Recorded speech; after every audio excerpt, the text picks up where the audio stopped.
14 जुलाई 1789 की सुबह फ्रांस के एक शहर पेरिस में दहशत फैली हुई थी। फ्रांस की जनता के बीच ये अफवाह फैली हुई थी कि उनका राजा उन सभी पर गोलियां चलवाकर उनको जान से मारने वाला है। यह अफवाह फैलते ही फ्रांस के लोग सोचते हैं कि क्यों ना इसका विरोध किया जाए और राजा के खिलाफ लड़ा जाए। इसी के चलते लगभग 7,000 पुरुष और महिलाएं पेरिस के टाउन हॉल के सामने जमा होकर प्रदर्शन करने लगते हैं।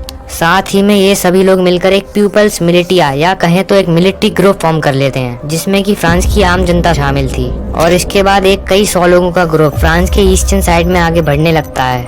ये लोग हथियारों की तलाश में कई सारी सरकारी बिल्डिंगों में तोड़फोड़ कर देते हैं। दोस्तों, इसके बाद ये सभी लोग मशहूर बेस्टाइल फोर्ट्रेस पर हथियार और गोला बारूदों की तलाश में धावा बोल देते हैं और यहाँ उन्हें भारी मात्रा में हथियार मिलते भी हैं। दोस्तों, बेस्टाइल प्रिजन की इस लड़ाई को हम स्टॉर्मिंग द बेस्टाइल के नाम से भी जानते हैं, जिसमें कि इस प्रिजन का कमांडर मारा जाता है। इसी के साथ साथ ये लोग जेल में बंद इनके 7 कैदियों को भी रिहा करा लेते हैं। दोस्तों, बेस्टाइल को सभी फ्रांस के देशवासी नापसंद करते थे, क्योंकि ये किला फ्रांस की राजा की अंधी ताकत और मनमानी को दर्शाता था। इस रिवॉल्ट के बाद ये किला काफी हद तक टूट जाता है और इसके कीमती पत्थरों को बाजारों में बेच दिया जाता है। दोस्तों, ऐसा माहौल फ्रांस में आने वाले कई दिनों तक बना रहता है। जगह जगह रैलियां और प्रदर्शन होते हैं और ज्यादातर लोग ब्रेड की बढ़ती कीमतों का विरोध कर रहे होते हैं। दोस्तों, जितनी भी ये घटनाएं फ्रांस में घट रही थी, वो अंत में जाकर उनके राजा के एग्जीक्यूशन की वजह बनती हैं। तो आइए दोस्तों, जानते हैं कि ये सब फ्रांस में कैसे, कब और क्यों हुआ। French society during the late 18th century. दोस्तों, कहानी शुरू होती है साल 1774 से। बुरबोन डायनेस्टी का लुइस द 16 फ्रांस का नया राजा बनता है। वह 20 साल का था और उसकी शादी ऑस्ट्रियन प्रिंसेस मैरी एंटोनिएट से हुई थी। दोस्तों, सालों से चल रही जंगों के कारण फ्रांस की फाइनेंशियल कंडीशन बिल्कुल अच्छी नहीं थी, लेकिन फिर भी फ्रांस का राजा उसके पैलेस और वर्सेल्स की मेंटेनेंस पर बहुत बेफिजूल के खर्च करता था। इन्हीं जंगों और बेफिजूल के खर्चों के कारण फ्रांस का खजाना खत्म होता जा रहा था। और दोस्तों, लुइस 16 के शासन के दौरान ही फ्रांस 13 अमेरिकन कॉलोनीज को आजाद कराने में मदद करता है, जिस पर कि पहले ब्रिटेन का कब्जा था और जो कि फ्रांस का भी दुश्मन देश था। दोस्तों, इसी वॉर के चलते फ्रांस पर 1 बिलियन लिवरेज का कर्ज और बढ़ जाता है और कुल मिलाकर फ्रांस का कर्ज 2 बिलियन से भी ज्यादा पहुंच जाता है। दोस्तों, यहाँ लिवरेज एक करेंसी थी जो कि फ्रांस में 1794 तक चलती थी। और इतना ही नहीं, वो देश जिन्होंने फ्रांस को लोन दिए थे, वो देश अब लोन पर इंटरेस्ट रेट 10% तक बढ़ा देते हैं। इसी के चलते फ्रांस की गवर्नमेंट के ज्यादातर पैसे सिर्फ उन लोन के इंटरेस्ट रेट को चुकाने में ही खर्च हो जाते थे। लेकिन देश की और जरूरतों को देखते हुए, जैसे cost of maintaining army, courts और गवर्नमेंट ऑफिसेज और यूनिवर्सिटीज को संभालने के खर्च को देखते हुए मजबूरन राजा को टैक्स बढ़ाना पड़ता है। दोस्तों, 18th सेंचुरी में जो फ्रांस की सोसाइटी थी, वो 3 हिस्सों या कहे तो एस्टेट्स में डिवाइडेड थी। पहले यानी फर्स्ट एस्टेट में थे क्लर्जीज, जो कि चर्च से जुड़े हुए लोग थे, जैसे कि प्रीस्ट, पोप्स, ईटीसी। और सेकंड एस्टेट्स में थे नोबल्स, जिसमें कि फ्रांस का राजा और उसके फैमिली के लोग आते थे। और आखिरी यानी थर्ड एस्टेट्स में ज्यादातर पीजेंट्स यानी किसान थे और बाकी के बचे हुए सारे लोग, जैसे कि बिजनेसमैन, मर्चेंट्स, लॉयर्स, आर्टिसंस, ये सब थे। दोस्तों, नोट करने वाली बात ये है कि थर्ड एस्टेट्स में सिर्फ गरीब लोग ही नहीं थे, कई अमीर लोग भी थे, जैसे कि लॉयर्स, बिजनेसमैन। दोस्तों, ये जो सोसाइटी थी उसमें सिर्फ थर्ड एस्टेट्स के लोग ही टैक्स देते थे, बाकी फर्स्ट और सेकंड एस्टेट्स के लोगों पर कोई भी टैक्स नहीं लगाया जाता था। फ्रांस की ये सोसाइटी फ्यूडल सिस्टम का पार्ट थी, जो कि 1789 से पहले एग्जिस्ट करता था, जिसे हम ओल्ड रिजीम भी कहते हैं, यानी कि 1789 से पहले के पीरियड को। दोस्तों, फ्रांस की टोटल पॉपुलेशन में से 90% पॉपुलेशन में पीजेंट्स क्लास के लोग थे। वो बात अलग है, काफी कम पीजेंट्स के पास ही खुद की जमीन हुआ करती थी, जिस पर वो खेती बाड़ी किया करते थे। ज्यादातर पीजेंट्स अमीर लैंडलॉर्ड्स की जमीनों पर खेती बाड़ी का काम करते थे। और बात करें जमीन की, तो लगभग 60% ऑफ लैंड नोबल्स, चर्च और थर्ड एस्टेट्स के कुछ अमीर लोगों के पास था।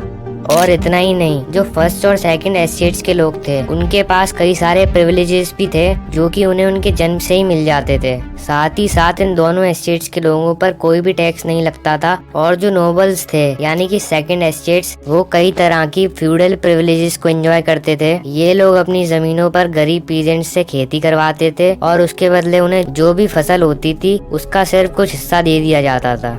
दोस्तों ये जो गरीब पीजेंट्स थे वो इन अमीर लैंडलॉर्ड्स के घरों में, खेतों में और यहाँ तक कि फ्रांस की आर्मी में भर्ती होते थे या फिर सड़कें बनाने के काम में भी इन्वॉल्व होते थे। दोस्तों लेकिन ये गरीब पीजेंट्स इन फ्यूडल लॉर्ड्स के नीचे काम करने को मजबूर थे क्योंकि इन लोगों के पास कोई जॉब नहीं होती थी और वो गरीब तो थे ही, इसीलिए मजबूरन उन्हें ये करना पड़ता था। ऐसा नहीं था कि इन पीजेंट्स पर सिर्फ राजा ही टैक्स लगाता था, बल्कि जो चर्च थी यानी फर्स्ट एस्टेट वो भी पीजेंट्स पर एक टैक्स लगाती थी जिसे टेथ कहते हैं। ये बेसिकली एक टैक्स था जो कि चर्च के द्वारा लगाया जाता था थर्ड एस्टेट्स पर। इसमें जो भी फसल होती थी उसका 1/10 हिस्सा चर्च को देना पड़ता था।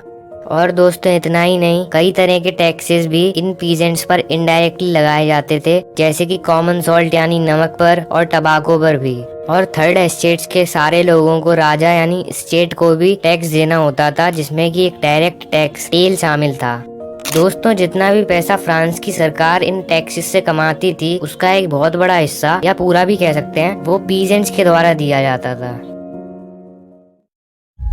The struggle to survive. दोस्तों इस टॉपिक में हम जानेंगे कि जो फ्रांस के लोग थे उन्हें सिर्फ जिंदा रहने के लिए कितना स्ट्रगल करना पड़ रहा था।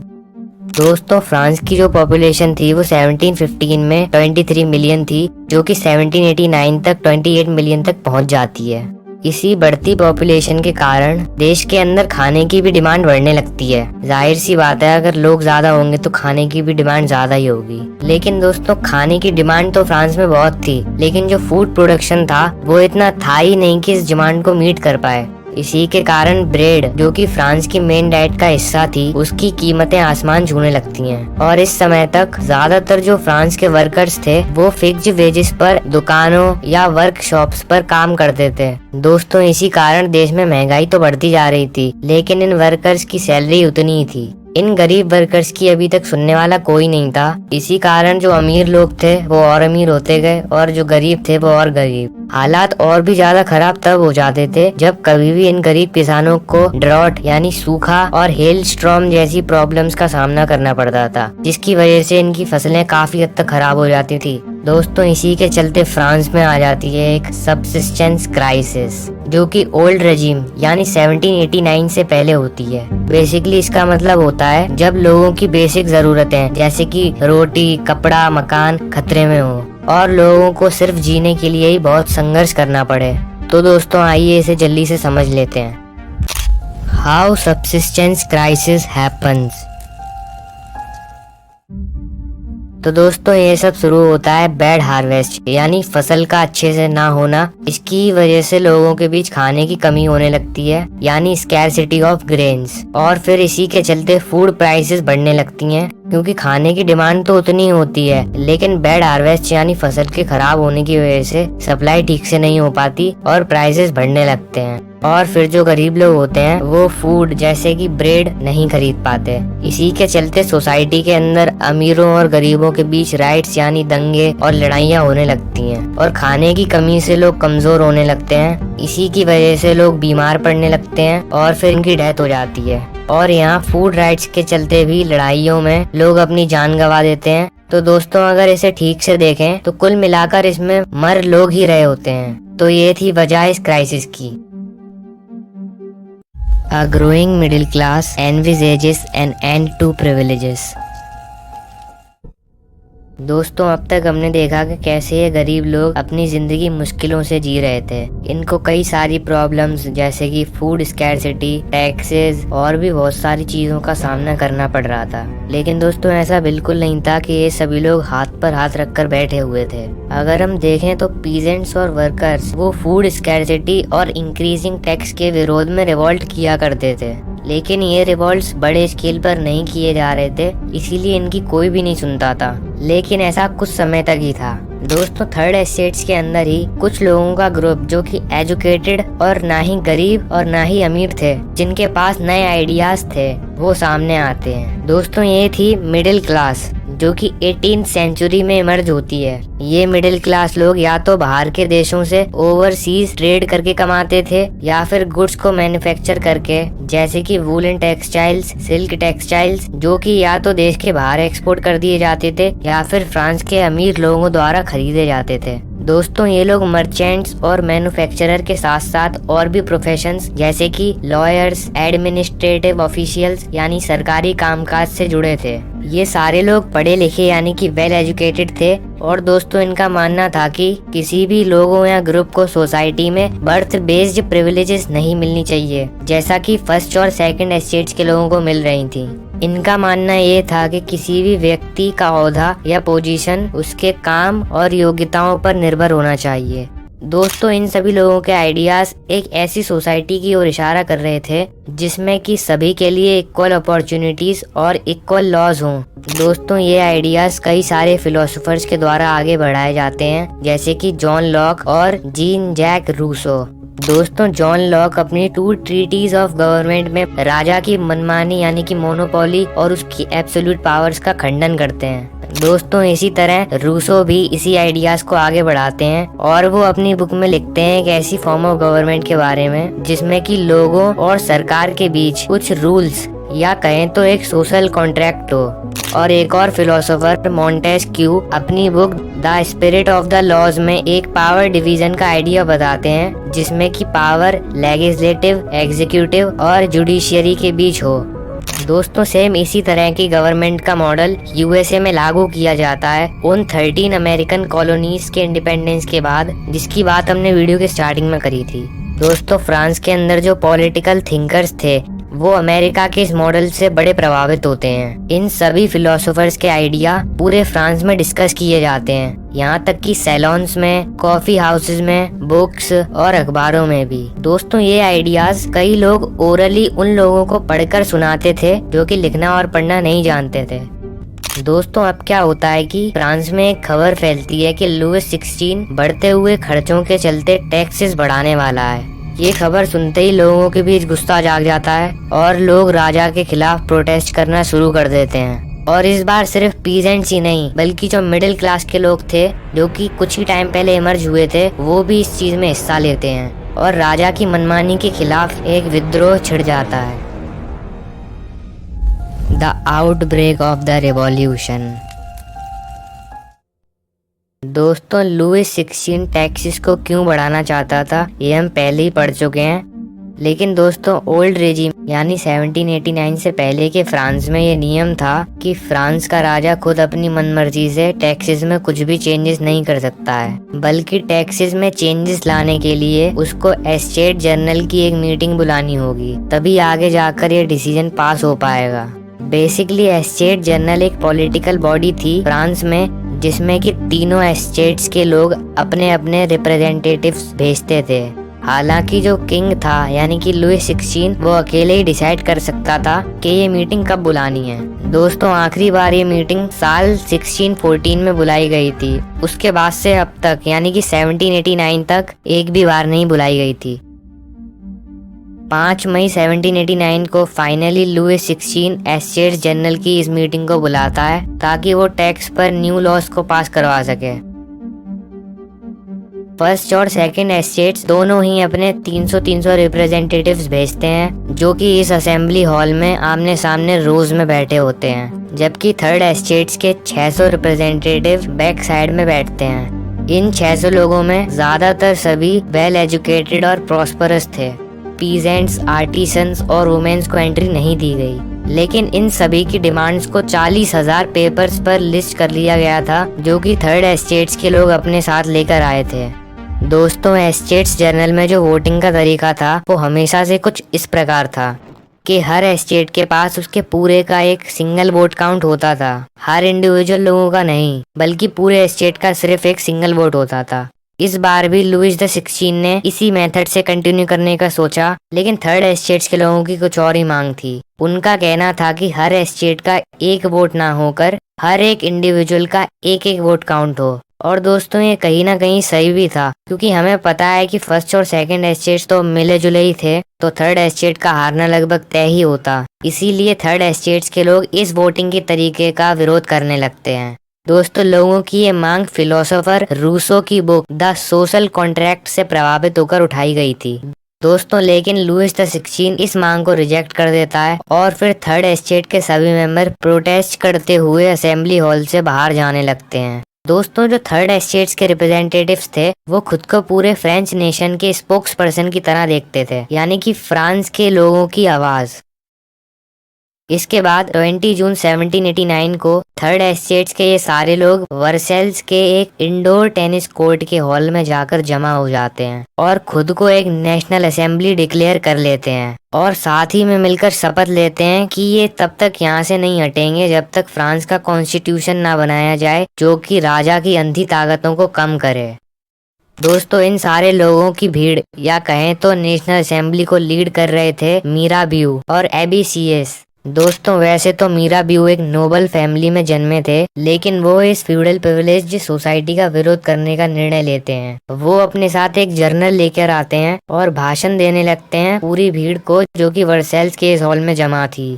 और दोस्तों एबीसीएस जो कि एक पुजारी यानी कि प्रीस्ट थे, एक पैम्फलेट लिखते हैं जिसका नाम था what is the third estates. दोस्तों इस पूरे इंसिडेंट को हम द टेनिस कोर्ट ओथ के नाम से जानते हैं। दोस्तों एक तरफ जहां नेशनल असेंबली बिजी थी वर्सेल्स के अंदर कॉन्स्टिट्यूशन ड्राफ्ट करने की मांग में, वहीं दूसरी तरफ पूरे फ्रांस में उथल पुथल होने लगी। पूरे फ्रांस में कड़ाके की ठंड पड़ रही थी जिसकी वजह से किसानों की हार्वेस्ट यानी कि फसल खराब हो जाती है, ब्रेड के प्राइसेस बढ़ने लगते हैं और जो बेकर्स थे वो ब्रेड को जमा करके रखने लगते हैं ताकि आगे आने वाले टाइम में वो और प्राइसेस पर इसे बेच सकें। लोग घंटों बेकरी के सामने लंबी लंबी लाइनों में लगे होते हैं। दोस्तों तभी अचानक से गुस्से से भरी औरतों की भीड़ बेकरी पर हमला बोल देती है और उसी समय लुइस 16 सेना को पेरिस में घुसने का आदेश दे देता है। 14 जुलाई 1789 गुस्से से भरी हुई भीड़ बेस्टाइल फोर्ट पर धावा बोल देती है।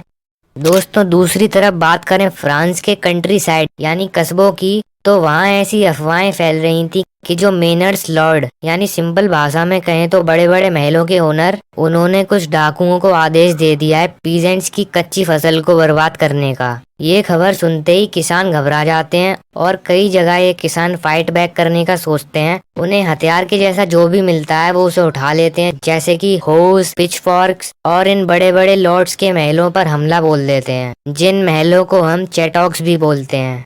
दोस्तों साथ ही साथ ये पीजेंट्स वहां से अनाज लूटते हैं और अपने साथ इस अनाज को भरकर बोरियों में ले जाने लगते हैं। ये लोग वहां पे मौजूद कई सारे डॉक्यूमेंट्स भी जलाकर राख कर देते हैं जिसमें कि मेमोरियल ड्यूज के रिकॉर्ड थे। दोस्तों इसी रिवोल्ट को देखकर कई सारे जो नोबल्स थे वो फ्रांस छोड़कर पड़ोसी देशों में भाग जाते हैं।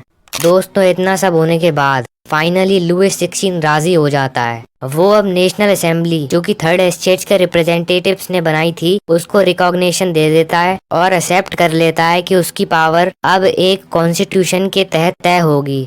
दोस्तों 4 अगस्त 1789 की रात असेंबली एक हुक्मनामा या कहें तो एक डिमांड पेश करती है जिसके तहत सारे फ्यूडल लॉज और टैक्सेस हटाए जाएं और जो क्लर्जीज थे वो अपने विशेष अधिकारों को छोड़ दें और साथ ही साथ जो टिथ टैक्स होता है वो भी हटा दिया जाए। दोस्तों इनकी एक और डिमांड थी कि चर्च के द्वारा जो भी जमीन ओन की जाती है उसे जब्त कर लिया जाए। दोस्तों ये सभी डिमांड्स उस डिक्रीज में होती हैं। दोस्तों इसी के चलते फ्रांस की सरकार टोटल मिलाकर 2 बिलियन लिवरेज की संपत्ति जब्त कर लेती है। France becomes a constitutional monarchy. दोस्तों हमने अभी ही देखा कि जो फ्रांस का राजा था उसने एक कॉन्स्टिट्यूशन बनने की मंजूरी दे दी थी और दोस्तों फाइनली 2 साल के बाद जाकर यानी 1791 में नेशनल असेंबली कॉन्स्टिट्यूशन को ड्राफ्ट यानी कि बना लेती है। दोस्तों इस कॉन्स्टिट्यूशन का जो मेन ऑब्जेक्टिव या कहें तो उद्देश्य था वो ये था कि राजा की पावर को लिमिट करना और पावर को एक इंसान के हाथों में होने के बजाय अलग अलग इंस्टीट्यूशंस में शेयर कर दिया जाए जो कि हैं लेजिस्लेचर, एग्जीक्यूटिव और जुडिशियरी। और दोस्तों इसके बाद 1791 से ही फ्रांस एक कॉन्स्टिट्यूशनल मोनार्की बन जाता है, यानी कि वहाँ पे राजा तो होगा लेकिन वो राजा एक कॉन्स्टिट्यूशन के तहत ही डिसीजन ले पाएगा। तो आइए दोस्तों समझते हैं फ्रांस के इस नए पॉलिटिकल सिस्टम को।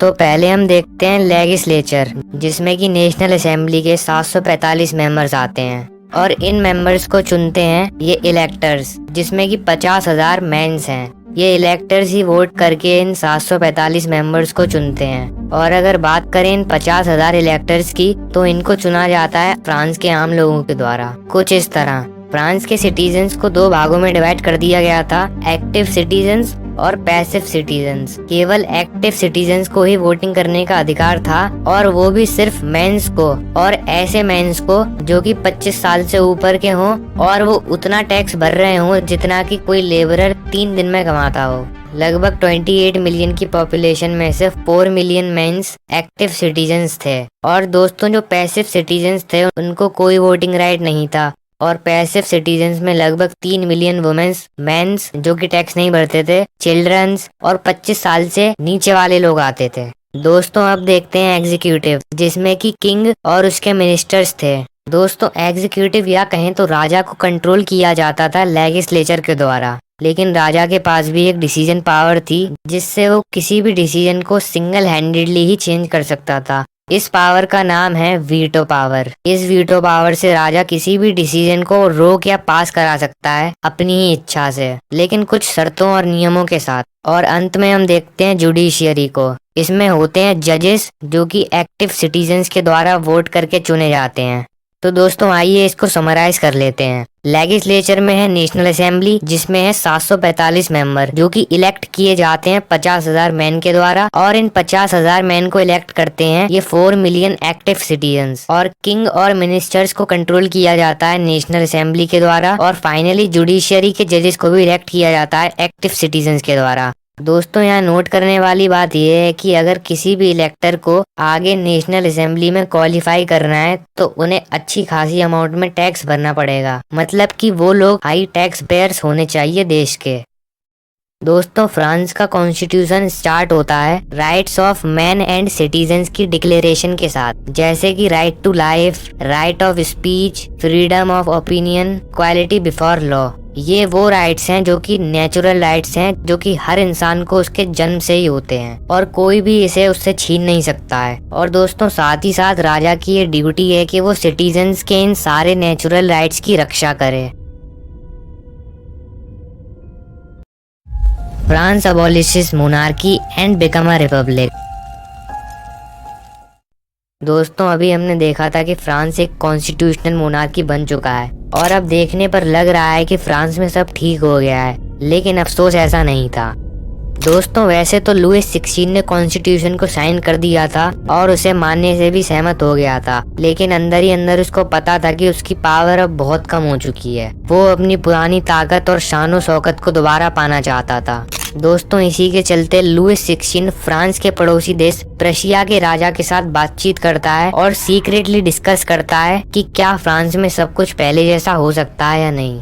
दोस्तों, ये जितने भी चेंजेस और रिवॉल्यूशंस फ्रांस में पिछले कुछ सालों से हो रहे थे, उसको लेकर फ्रांस के कई पड़ोसी देश बहुत चिंतित थे। उन्हें डर था कि कहीं उनके देश के लोग भी फ्रांस से प्रभावित होकर ऐसा कुछ उनके साथ ना कर दें और राजा को अपनी गद्दी से हाथ धोना पड़े। दोस्तों, इसी डर की वजह से ये सभी देश 1789 से ही विचार कर रहे होते हैं अपनी सेना को फ्रांस में भेजने का, ताकि जितने भी ये रिवॉल्यूशंस हो रहे हैं फ्रांस में उन्हें रोका जा सके। लेकिन ऐसा नहीं हो पाता है, क्योंकि फ्रांस की नेशनल असेंबली को जैसे ही इस चीज की खबर पड़ती है, वो प्रशिया और ऑस्ट्रिया पर अप्रैल 1792 में वॉर डिक्लेयर कर देते हैं। दोस्तों, इसी के चलते हजारों लोगों की भीड़ फ्रांस के अलग अलग प्रांतों से आती है और सेना में भर्ती होने लगती है। दोस्तों, ये सभी लोग इस वॉर को पूरे यूरोप में मौजूद राजा और उनके राजतंत्र के खिलाफ देखते हैं। ये सभी लोग पेरिस में मार्च करते हुए आगे बढ़ते हैं और देशभक्ति के गीत गाते हैं। दोस्तों, मर्सेल्स, जो कि फ्रांस का नेशनल एंथम भी है आज के समय में, वो लिखा था पोएट रॉजेट डी लिस्ले के द्वारा, और इसको पहली बार इन्हीं सैनिकों के द्वारा गाया गया था। दोस्तों, इस जंग के चलते लोगों को आर्थिक यानी कि पैसों के रूप से बहुत सफर करना पड़ता है। जहां एक तरफ सारे घरों के पुरुष घर से दूर जंग पर थे, जिसके चलते घर परिवार की सारी जिम्मेदारियां औरतों पर आ जाती हैं और घर चलाने के लिए औरतों को ही अब काम पर जाना पड़ता है। दोस्तों, ये जो कॉन्स्टिट्यूशन फ्रांस में 1791 में बना था, वो सपोर्ट करता था सोसाइटी के अमीर लोगों को, जिसके चलते कई लोग इसका विरोध करने की सोचते हैं और एक रिवॉल्यूशन की मांग करते हैं। और दोस्तों इन लोगों की आवाजों को सहारा मिलता है पॉलिटिकल क्लब्स के द्वारा। बेसिकली ये लोगों के द्वारा फॉर्म किए गए ग्रुप्स होते थे जहां लोग गवर्नमेंट की पॉलिसीज पर डिस्कशन और प्लान्स बनाया करते थे। दोस्तों ऐसा ही एक सक्सेसफुल पॉलिटिकल क्लब था जैकोबियन क्लब। इसको अपना नाम मिला था पेरिस में मौजूद सेंट जैकोब के फॉर्मर कॉन्वेंट या कहें तो रिलीजियस बिल्डिंग से। दोस्तों ऐसा नहीं है कि इन रिवॉल्यूशन में सिर्फ मैन ही एक्टिव थे, बल्कि औरतें भी इस समय में बहुत एक्टिव थीं और वो भी खुद के पॉलिटिकल क्लब्स बना रही थीं। और दोस्तों बात करें जैकोबियन क्लब की तो इसके ज्यादातर मेंबर बिलोंग करते थे सोसाइटी के गरीब सेक्शन से, जैसे कि छोटे मोटे दुकानदार, आर्टिशियंस, शू मेकर्स, सर्वेंट्स और डेली वेज वर्कर्स। दोस्तों इस ग्रुप को लीड करा जा रहा था मैक्सिमिलियन रॉबेस्पियर के द्वारा। दोस्तों जैकोबियन क्लब का एक लार्ज सेक्शन डिसाइड करता है लॉन्ग स्ट्रिप्ड ट्राउजर्स को पहनने का, जो कि डॉक वर्कर्स भी पहनते थे। ऐसा करने के पीछे उनका मकसद था खुद को सोसाइटी के फैशनेबल लोगों से अलग दिखाना, जैसे कि नोबल्स जो कि नी ब्रीचेस पहनते थे। दोस्तों ये एक तरीका था जैकोबियंस के लिए ये दर्शाने का कि नी ब्रीचेस पहनने वाले लोगों की मनमानी और नहीं चलेगी। और दोस्तों तभी से जैकोबियंस को सेंस क्लूटोस का नाम मिल गया, जिसका मतलब ही होता था दूज विदाउट नी ब्रीचेस, यानी नी ब्रीचेस ना पहनने वाले लोग। दोस्तों साथ ही साथ ये जैकोबियंस लोग एक रेड कैप भी पहना करते थे, जो कि लिबर्टी यानी कि फ्रीडम, आजादी को दर्शाता था। लेकिन ऐसा सब करना सिर्फ मेंस को ही अलाउड था, वुमेन्स को नहीं। दोस्तों साल 1792 की गर्मियों में जैकोबियंस प्लान बनाते हैं एक विद्रोह का, जो कि ब्रेड की बढ़ती कीमतें और ब्रेड के शॉर्टेज के खिलाफ होने वाला था। 10 अगस्त 1792 की सुबह ये सभी लोग हमला कर देते हैं पैलेस ऑफ टिवलरीज पर और राजा के सुरक्षा कर्मियों की हत्या कर देते हैं। दोस्तों इतना ही नहीं, ये खुद राजा को भी कई घंटों तक बंदी बनाकर रखते हैं। और दोस्तों कुछ टाइम बाद ही पूरे राज परिवार को असेंबली के द्वारा वोटिंग से जेल में डाल दिया जाता है। और दोस्तों फिर फ्रांस में इलेक्शंस होते हैं, लेकिन एक बदलाव के साथ। अब से सारे मेंस जो कि 21 साल से या उससे ऊपर हैं, उन्हें वोटिंग राइट दे दिया जाता है, जबकि पहले सिर्फ ऐसे मेंस को वोटिंग राइट था जिनके पास प्रॉपर्टी हो और जो 25 साल से ऊपर हो। लेकिन अब से इस लॉ को चेंज कर दिया गया और दोस्तों अब एक न्यू असेंबली इलेक्ट की जाती है, जिसे कहते हैं द कन्वेंशन। दोस्तों 21 सितंबर को द कन्वेंशन फ्रांस से मोनार्की हटा देती है और डिक्लेयर करती है फ्रांस को as a new republic, the republic of France. और हम जानते हैं कि रिपब्लिक एक फॉर्म ऑफ गवर्नमेंट होती है जिसमें कि गवर्नमेंट और उसके हेड को लोगों के द्वारा इलेक्ट किया जाता है। और यहाँ कोई हेरिडिटरी मोनार्की नहीं होती, यानी कि राजा का बेटा राजा नहीं, बल्कि वो राजा बनेगा जिसको लोग चुनेंगे। दोस्तों फाइनली इतने रिवॉल्ट, वायलेंस और मेहनत के बाद लुइस द 16 को कोर्ट के द्वारा राजद्रोह के आरोप में मौत की सजा सुना दी जाती है 21 जनवरी 1793। दोस्तों इस दिन फाइनली लोगों की जीत होती है और डेला कॉनकॉर्ड नाम की जगह में जनता के सामने लुइस द 16 को गुलिटीन कर दिया जाता है। और साथ ही साथ कुछ टाइम बाद क्वीन मैरी एंटोनिएट के साथ भी यही किया जाता है। The reign of terror.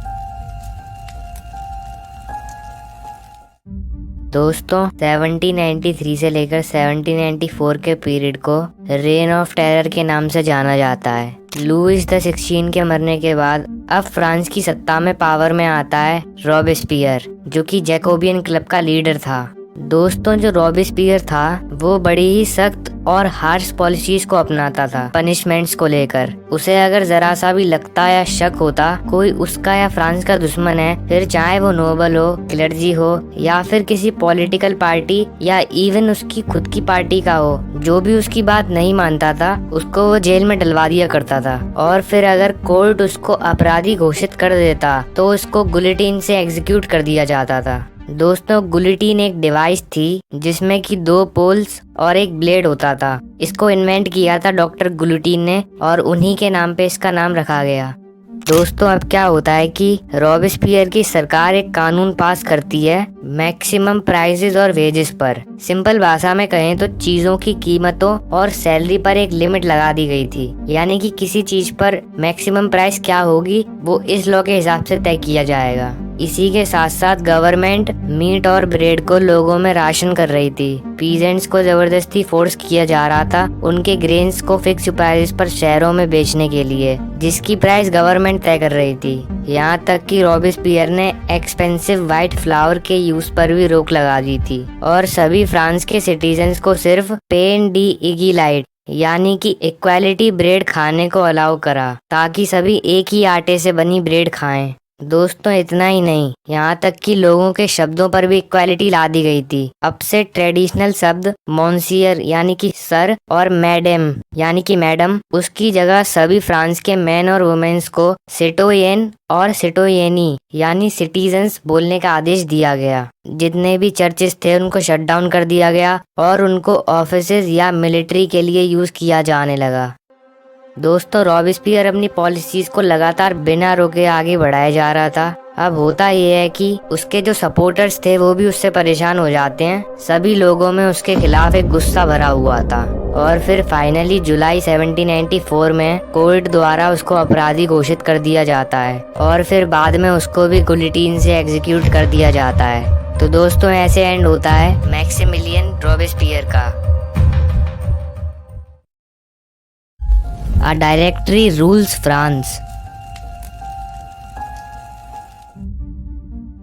दोस्तों रॉबिस्पियर के मरने के बाद से ही जैकोबियन क्लब का डाउनफॉल शुरू होने लगता है, जिसके चलते जो फ्रांस के वेल्दी और मिडिल क्लास थे वो पावर में आ जाते हैं और फिर ये लोग फ्रांस का एक और नया कॉन्स्टिट्यूशन ड्राफ्ट करते हैं, जिसके अकॉर्डिंग सिर्फ उन मेंस को वोटिंग राइट दिया जाएगा जिसके पास प्रॉपर्टी हो और वुमेन्स को कोई वोटिंग राइट नहीं दिया जाएगा। साथ ही साथ ये लोग फ्रांस में एक लेजिस्लेटिव काउंसिल के बजाय एक और यानी कि टोटल मिलाकर 2 लेजिस्लेटिव काउंसिल बना देते हैं और फिर ये लोग 5 मेंबर्स की एक डायरेक्टरी बनाते हैं जो कि एग्जीक्यूटिव यानी कि हेड ऑफ द स्टेट होती है। दोस्तों ऐसा सब करने के पीछे रीजन था कि किसी एक सिंगल लोग के हाथ में पावर ना दे दी जाए, बल्कि अलग अलग इंस्टीट्यूशंस के बीच पावर डिवाइडेड हो। लेकिन दोस्तों फिर भी यहाँ पर दिक्कतें देखने को मिलती हैं। कभी ये 5 लोग आपस में किसी बात पर बहस करने लगते या कभी लेजिस्लेचर के साथ किसी डिसीजन को लेकर। इसी पॉलिटिकल इंस्टेबिलिटी के चलते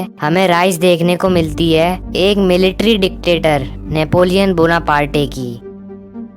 दोस्तों ऐसा नहीं था कि इस पूरे फ्रेंच रेवोल्यूशन में सिर्फ इवेंट्स और लड़ाइयाँ ही होती हैं, बल्कि न्यू आइडियाज जैसे फ्रीडम, इक्वालिटी बिफोर लॉ और फ्रेटर्निटी यानी भाईचारा, ये सभी आइडियाज निकल कर आते हैं जो कि बाद में पूरे यूरोप में फैलते हैं। Did women have a revolution? दोस्तों इस टॉपिक में हम देखेंगे इस पूरे रेवोल्यूशन में वुमेन्स का क्या रोल था। तो दोस्तों जो वुमेन्स थी वो शुरुआत से ही एक्टिवली पार्टिसिपेट कर रही थी रिवॉल्यूशंस में और दोस्तों इन वुमेन्स का ऐसा मानना था कि इनके इन्वॉल्वमेंट से ही फ्रांस की गवर्नमेंट प्रेशराइज होगी और वुमेन्स के लिए अच्छे कानून लेकर आएगी। दोस्तों थर्ड एस्टेट्स की ज्यादातर महिलाओं को जीने के लिए काफी संघर्ष और मेहनत करनी पड़ रही थी। वे मार्केट में फ्लावर्स, फ्रूट्स, वेजिटेबल्स बेचती थी और अमीर लोगों के घरों में एज अ सर्वेंट काम करती थी। और दोस्तों उस वक्त तक ज्यादातर महिलाओं को पढ़ने लिखने की आजादी नहीं थी, ना ही किसी प्रकार की जॉब ट्रेनिंग दी जाती थी। सिर्फ नोबल्स और थर्ड एस्टेट्स के कुछ अमीर घरों की बेटियों को ही कॉन्वेंट में पढ़ने दिया जाता था और बाद में फिर उनकी शादी करा दी जाती थी। दोस्तों बाहर के कामों के साथ साथ औरतों को घर परिवार का भी ध्यान रखना पड़ता था, जैसे कि खाना बनाना, पानी भरना और ब्रेड के लिए बेकरी के सामने लंबी लंबी लाइनों में लगना और बच्चों को संभालना। और इन सब के बाद भी उनकी जो वेजेस यानी कि सैलरी थी वो मेंस यानी कि आदमियों के मुकाबले बहुत कम थी, हालांकि वो मेहनत और काम उतना ही कर रही थी। दोस्तों महिलाएं अपनी डिमांड्स को आगे बढ़ाने और पूरा करने के लिए खुद के पॉलिटिकल क्लब्स और न्यूज़पेपर्स बनाती हैं। लगभग 60 पॉलिटिकल क्लब्स इन महिलाओं के द्वारा फ्रांस के अलग अलग शहरों में बनाए गए थे, जिसमें कि सबसे पॉपुलर पॉलिटिकल क्लब था the society of revolutionary and Republic women. दोस्तों बात करें वुमेन्स की डिमांड की तो वो चाहती थी कि उन्हें भी पॉलिटिकल राइट्स दिए जाएं जैसे कि मेंस के पास हैं। और दोस्तों 1791 में कॉन्स्टिट्यूशन द्वारा उनको पैसिव सिटीजन बनाए जाने पर भी महिलाएं बड़ी निराश थीं। इन्हें भी वोटिंग राइट्स चाहिए थे और असेंबली में इलेक्ट होना और सरकारी ऑफिस में पोस्ट पाना। दोस्तों वुमेन्स का मानना था कि उनकी डिमांड्स तभी पूरी हो सकती हैं जब उन्हें वोटिंग राइट्स दिए जाएं और सरकारी ऑफिसेज में उन्हें पोस्ट पर रखा जाए। ऐसा होने पर ही उनकी डिमांड्स पूरी होंगी, ऐसा उनका मानना था। दोस्तों ऐसा नहीं था कि वुमेन्स की किसी भी डिमांड को पूरा नहीं किया गया, बल्कि कई डिमांड्स को पूरा किया जाता है फ्रांस की सरकार के द्वारा। जो फ्रांस की रेवोल्यूशनरी गवर्नमेंट थी उसने कई ऐसे लॉज बनाए थे जिसने कि वुमेन्स की कंडीशंस को इम्प्रूव किया था। वुमेन्स को ध्यान में रखते हुए गवर्नमेंट ने स्टेट स्कूल्स बनाए, साथ ही सभी गर्ल्स की स्कूलिंग को भी कंपलसरी कर दिया जाता है और उनके फादर्स के द्वारा उन पर जबरदस्ती मैरिज के लिए फोर्स करने पर भी रोक लगा दी जाती है। साथ ही साथ मैरिज को एक सिविल लॉ के अंदर लाकर एक कॉन्ट्रैक्ट बना दिया जाता है और डाइवोर्स को लीगल कर दिया जाता है। मैन और वुमेन दोनों में से कोई भी इसको अप्लाई कर सकता है और इसी के साथ साथ वुमेन्स को जॉब्स के लिए ट्रेनिंग देना अलाउ कर दिया जाता है और स्मॉल बिजनेसेस चलाने की अनुमति भी दे दी जाती है। दोस्तों बात करें पॉलिटिकल राइट्स की तो वुमेन्स का स्ट्रगल रुकता नहीं है। रेन ऑफ टेरर के वक्त रॉबस्पियर की सरकार ने वुमेन्स द्वारा बनाए गए पॉलिटिकल क्लब्स और पॉलिटिकल एक्टिविटीज को बैन कर दिया था। कई सारी वुमेन्स को अरेस्ट कर लिया गया था और कईयों को गुलिटीन से एग्जीक्यूट। और दोस्तों बात करें वुमेन्स के वोटिंग राइट और इक्वल वेजेस के स्ट्रगल की तो ये स्ट्रगल अगले 200 सालों तक चलता है कई देशों में। दोस्तों इन्हीं राइट्स के लिए दुनिया भर की महिलाएं इकट्ठी होकर लेट 18 और अर्ली 20th सेंचुरी में एक इंटरनेशनल सफरेज मूवमेंट आगे बढ़ाती हैं। और दोस्तों फाइनली फ्रांस की वुमेन्स को 1946 में वोटिंग राइट्स दे दिए जाते हैं। Abolition of slavery। दोस्तों इस टॉपिक में हम जानेंगे कि कैसे फ्रांस और पूरे यूरोप में लोगों को स्लेव्स यानी कि गुलाम बनाकर उनको एक्सप्लॉइट किया जाता था और जबरदस्ती उनसे काम कराया जाता था, और फिर कैसे जैकोबियंस के पावर में आने के बाद स्लेवरी को अबॉलिश यानी कि खत्म कर दिया गया था। तो दोस्तों ओल्ड रिजीम के टाइम पर यानी कि 1789 से पहले तक फ्रांस में स्लेवरी बहुत पॉपुलर थी और लोग इसका विरोध भी बहुत कम ही किया करते थे। तो आइए दोस्तों इस पूरे स्लेवरी सिस्टम को अच्छे से समझते हैं एनिमेशन के साथ। तो दोस्तों ये है फ्रांस देश और ये हैं कैरिबियन आइलैंड्स मार्टिनिक्यू, गुआ डेलोपे और सैन डोमिंगो, जो कि उस वक्त तक फ्रांस की कॉलोनीज हुआ करते थे, यानी कि फ्रांस का इन आइलैंड्स पर कब्जा था। ये 3 आइलैंड्स तंबाकू, इंडिगो, शुगर और कॉफी के इम्पोर्टेंट सप्लायर थे फ्रांस के लिए। और दोस्तों यहाँ की क्लाइमेटिक कंडीशंस भी यूरोप से बहुत अलग थी और इसीलिए यहाँ पे ये चीजें आसानी से उग जाती थी। लेकिन दोस्तों जो यूरोपियंस थे वो इन आइलैंड्स पर काम करने नहीं जाना चाहते थे, क्योंकि इन आइलैंड्स की वेदर और क्लाइमेटिक कंडीशन बहुत अलग थी एज कम्पेयर टू यूरोप। गर्मी और धूप भी यहाँ पर यूरोप से बहुत ज्यादा पड़ती थी और दोस्तों इसी के चलते इन आइलैंड्स के प्लांटेशंस पर लेबर की शॉर्टेज होने लगती है और यूरोपियंस तो यहाँ पे जाना नहीं चाहते थे। तो इसी को पूरा करने के लिए एक ट्रायंगुलर स्लेव ट्रेड स्टार्ट किया जाता है यूरोप से अफ्रीका और अमेरिका के बीच। और दोस्तों ये कैरिबियन आइलैंड्स भी अमेरिका के पास ही थे, आप यहाँ पे देख सकते हैं। दोस्तों ये स्लेव ट्रेड 17th सेंचुरी में स्टार्ट कर दिया गया था। जो फ्रांस के व्यापारी थे वो बॉर्डियोक्स और नेंटीज के पोर्ट्स से जहाजों में बैठकर अफ्रीकन कॉन्टिनेंट जाते थे, जहां से वो वहां के लोकल सरदारों से स्लेव्स खरीदते थे और उन पर अपना नाम लिखकर या ब्रांड लगाकर उनको बांधकर शिप्स में डाल दिया जाता था। दोस्तों इसी तरह इन यूरोपियंस द्वारा इन अफ्रीकन स्लेव्स का एक्सप्लॉयटेशन किया जाता था। ये लोग अफ्रीकन स्लेव्स जो कि धूप और गर्मी सह सकते थे उन्हें इन 3 आइलैंड्स पर लेकर जाते थे। लगभग 3 महीनों के बाद जाकर ये लोग इन आइलैंड्स पर पहुंचते थे, जहां पर इन स्लेव्स को इन प्लांटेशन ओनर्स के द्वारा खरीद लिया जाता था। दोस्तों इन्हीं स्लेव्स के चलते फ्रांस और यूरोप में शुगर, कॉफी, इंडिगो जैसी चीजों की डिमांड को पूरा किया जाता था। और जो बॉर्डियोक्स और नेंटीज जो कि 2 पोर्ट सिटीज थी वो इसी ट्रेड के चलते अमीर बन पाई थी। दोस्तों जैसा कि मैंने आपको बताया था पूरे 18th सेंचुरी में स्लेवरी पर बहुत कम क्रिटिसिज्म देखने को मिलता है फ्रांस और यूरोप में। दोस्तों फ्रांस की नेशनल असेंबली भी इस सिस्टम को अबॉलिश करने में नाकाम रहती है। नेशनल असेंबली को डर था कि अगर उन्होंने इस स्लेवरी को अबॉलिश किया तो जो फ्रांस के अमीर बिजनेसमैन हैं जो कि इस स्लेवरी ट्रेड से पैसे कमाते हैं वो नाराज हो जाएंगे, जो कि नेशनल असेंबली के लिए अच्छा नहीं था। दोस्तों फिर फाइनली 1794 में जाकर द कन्वेंशन जो कि रोबेस्पियर के टाइम पर थी वो इस सिस्टम को फ्रांस से हटा देती है, क्योंकि दोस्तों उस वक्त तक फ्रांस में जैकोबियंस पावर में थे, जो कि सोसाइटी के लोअर प्रोफेशंस और लो प्रोस्परस लोग ही थे और जो कि स्लेव्स के सपोर्ट में थे। इसीलिए वो इस सिस्टम को अबॉलिश कर देते हैं। पर दोस्तों बात यहाँ पर खत्म नहीं होती है। 10 साल बाद फिर यानी 1804 में नेपोलियन बोनापार्टे के डिक्टेटरशिप के अंदर फिर से स्लेवरी को लीगलाइज कर दिया जाता है और फिर से इन प्लांटेशन ओनर्स के द्वारा अफ्रीका के इन इंडिजीनियस लोगों को स्लेव्स बनाकर एक्सप्लॉइट किया जाता है। और दोस्तों अंत में जाकर फाइनली साल 1848 में फ्रांस से स्लेवरी को कम्प्लीटली अबॉलिश कर दिया जाता है। The revolution and everyday life. दोस्तों फ्रांस में 1789 के रिवॉल्यूशन के बाद से ही कई सारे चेंजेस देखने को मिलते हैं मेंस, वुमेन्स और बच्चों की जिंदगियों पर। दोस्तों फ्रांस की जो रिवॉल्यूशनरी गवर्नमेंट थी उसने ऐसे लॉज बनाए थे जो कि लिबर्टी और इक्वालिटी जैसे आइडियाज को बढ़ावा दे। इन्हीं में से एक इम्पोर्टेंट लॉ था जो कि 1789 के समर्स में हुए स्टॉर्मिंग द बेस्टाइल के बाद से बनाया गया, जो कि था अबॉलिशन ऑफ सेंसरशिप। साल 1789 से पहले यानी कि ओल्ड रिजीम में जितना भी रिटन मटेरियल जैसे कि बुक्स, न्यूज़पेपर, पैम्फलेट्स, प्लेज, ये सभी चीजें तभी पब्लिश और परफॉर्म की जा सकती थी जब तक ये सारी चीजें राजा के सेंसर्स द्वारा अप्रूव्ड ना कर दी जाएं। लेकिन दोस्तों 1789 के रिवॉल्ट के बाद ये सेंसरशिप को खत्म कर दिया जाता है और साथ ही साथ साल 1791 में बने कॉन्स्टिट्यूशन में freedom of speech and freedom of expression को नेचुरल राइट्स बना दिए गए थे। न्यूज़पेपर्स, पैम्फलेट्स, बुक्स और प्रिंटेड पिक्चर्स को फ्रांस में और फ्रांस के देहाती इलाकों में भारी मात्रा में पढ़ा जाने लगा था और जो कुछ भी फ्रांस में उस समय में चल रहा था वो मीडिया और न्यूज़पेपर्स में डिस्कस किया जाने लगा था।